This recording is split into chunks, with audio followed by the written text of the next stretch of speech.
Le rôle du service protection animale de la SPA est de lutter et de combattre la maltraitance qui peut être commise sur les animaux.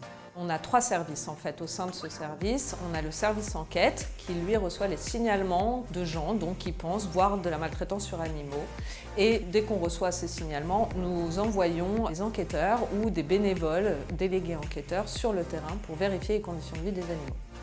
Oui, Tam. Donc je suis à l'adresse. Le propriétaire est parti en vacances 1 mois et demi et il l'a laissé à son cousin. Son cousin rentre le soir et elle est sur le balcon.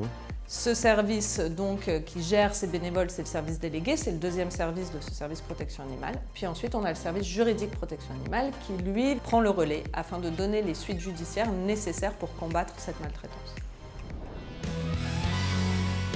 Alors les missions de la cellule antitrafic sont de lutter contre le commerce illégal des animaux de compagnie, les importations non déclarées, ainsi que la maltraitance commise par les professionnels, donc les animaleries, les élevages, etc. Le trafic des animaux est considéré comme le 3e grand trafic après les armes et la drogue.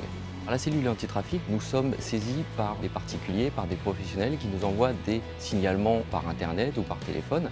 Une fois que les faits sont vérifiés, nous créons un dossier papier et nous le transmettons auprès des tribunaux où nous déposons plainte directement sur le lieu de commission des faits auprès des gendarmes ou des policiers.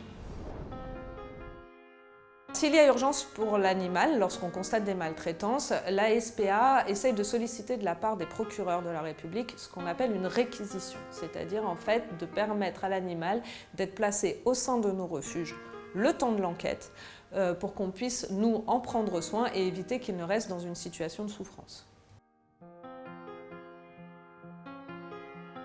Alors il arrive que nous ayons la charge des animaux saisis pendant de nombreux mois, voire de nombreuses années. Ça pose un problème au niveau des coûts, bien sûr, et du bien-être des animaux, puisqu'on ne peut pas les mettre à l'adoption sans avoir une décision de justice.